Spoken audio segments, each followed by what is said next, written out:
Ide tentang numerical control atau NC dimulai ketika tools pada mesin digabungkan dengan logika yang dapat diprogram. Mesin NC muncul untuk pertama kalinya sekitar tahun 1940. Selanjutnya, mesin NC berkembang menjadi mesin CNC.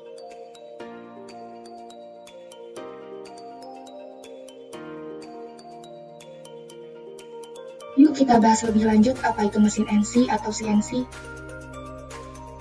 Numeric control atau NC machine adalah mesin perkakas yang dimodifikasi dengan motor dengan tujuan menggerakkan pengendali mesin, mengikuti titik-titik tertentu yang dimasukkan ke dalam mesin pada pita berlubang. Pengenalan teknologi komputer ke dalam konsep numerical control menghasilkan yang kita sebut dengan CNC. Mesin CNC adalah mesin NC yang menggunakan komputer khusus sebagai machine control. Terdapat 3 komponen utama mesin CNC. Yang pertama adalah CNC software. CNC software akan mengoperasikan komputer dan controller dalam sistem CNC. Yang kedua adalah Machine Control Unit atau MCU. MCU terdiri dari beberapa jenis komputer dengan perangkat trust control atau control hardware yang terkait, bertugas menyimpan dan menjalankan program sehingga perintah dapat diubah menjadi tindakan mekanik. Yang ketiga adalah processing equipment untuk mengubah benda kerja menjadi bentuk yang diinginkan. Umumnya terdiri dari meja kerja, spindle, motor, dan kontrol. Terdapat 6 tipe mesin CNC, yaitu CNC milling, lathe atau bubut, routers, plasma cutters, grinders, dan electric discharge machine atau EDM. Yuk kita bahas proses permesinan dengan CNC. Mulanya model CAD dan program CNC dirancang. Lalu benda kerja dan mesin CNC dipersiapkan, hingga akhirnya operasi permesinan dieksekusi sesuai dengan program yang telah dirancang.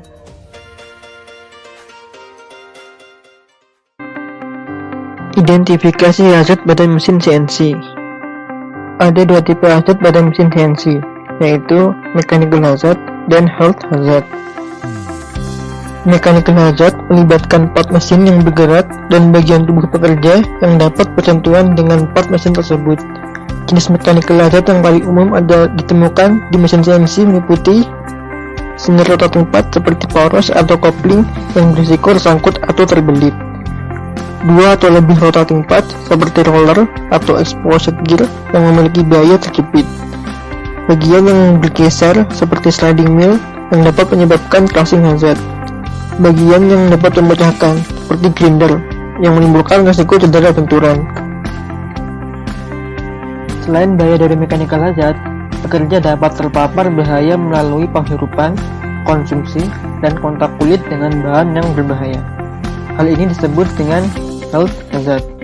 Bahan berbahaya yang dapat ditemukan di mesin CNC salah satunya adalah serpihan material yang berukuran kecil dari proses mesin tersebut. Serpihan tersebut dapat terhirup sehingga dapat merusak pernapasan dan dapat berkontak dengan mata yang mengakibatkan kerusakan pada mata. Pekerja juga dapat berisiko menghirup zat di udara seperti asap logam dan debu.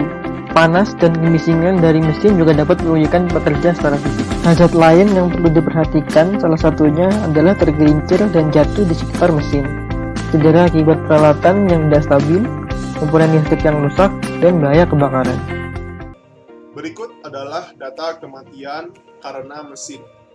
Totalnya adalah 39 kematian.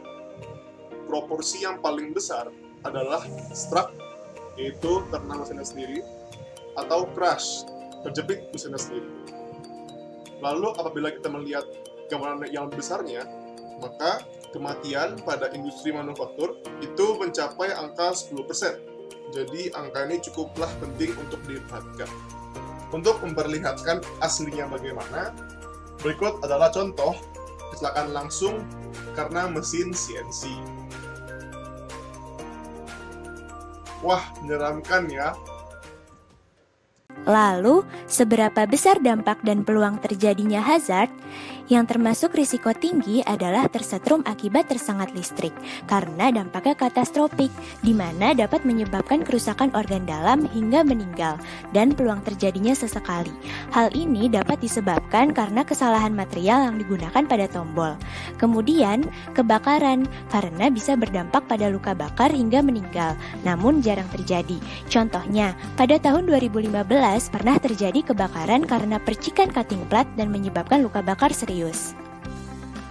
Sementara, yang termasuk risiko sedang adalah penghirupan atau konsumsi serpihan, karena dampaknya tergolong kritikal, yakni menyebabkan kerusakan organ dan sistem pernafasan serta peluang terjadinya jarang.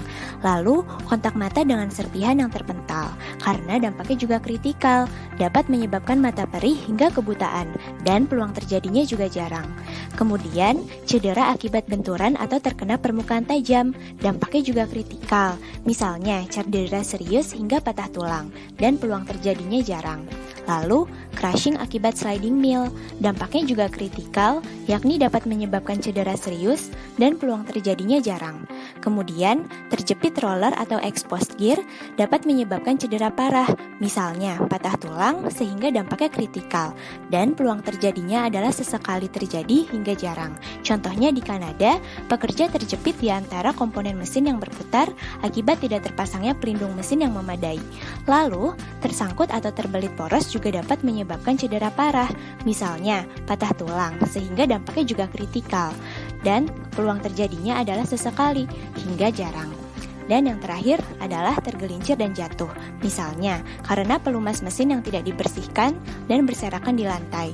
Dampaknya kritikal karena dapat menyebabkan kerusakan pada otot dan tulang, dan peluang terjadinya adalah lumayan sering sampai sesekali. Selanjutnya adalah mitigasi hazard. Mitigasi dilaksanakan terhadap dua klasifikasi hazard yang sudah diidentifikasi sebelumnya. Pertama adalah mechanical hazard. Bisa dilihat pada tabel, terdapat 4 potential failure mode yang bisa terjadi. Pertama adalah tersangkut atau terbelit poros atau coupling, lalu terjepit roller atau exposed gear, lalu crushing hazard oleh sliding mill, dan yang terakhir adalah cedera benturan oleh grinder. Keempat hal ini bisa dimitigasi dengan 4 hal, yaitu menggunakan tombol stop yang besar untuk penghentian darurat, membuat pelindung di sekitar bagian yang berputar, memasang interlock dan sistem sensor, serta melakukan pelatihan. Selanjutnya adalah mitigasi dengan klasifikasi health hazard. Bisa dilihat, untuk potential failure mode berupa penghirupan atau konsumsi serpihan, mitigasinya adalah menggunakan safety mask. Dan untuk terjadi kontak mata dengan serpihan, mitigasinya adalah menggunakan pelindung mata. Jika tergelincir dan jatuh di sekitar mesin, maka operator harus menggunakan sepatu grip atau anti-slippery. Selain itu, jika terjadi tersetrum akibat listrik, sebaiknya sebelumnya harus dipastikan bahwa operator mematikan daya listrik ketika mengganti pemotong atau tools. Terakhir, jika ada bahaya kebakaran, harus ada menyediakan fire alarm, fire extinguisher, dan prosedur keselamatan akibat kebakaran lainnya.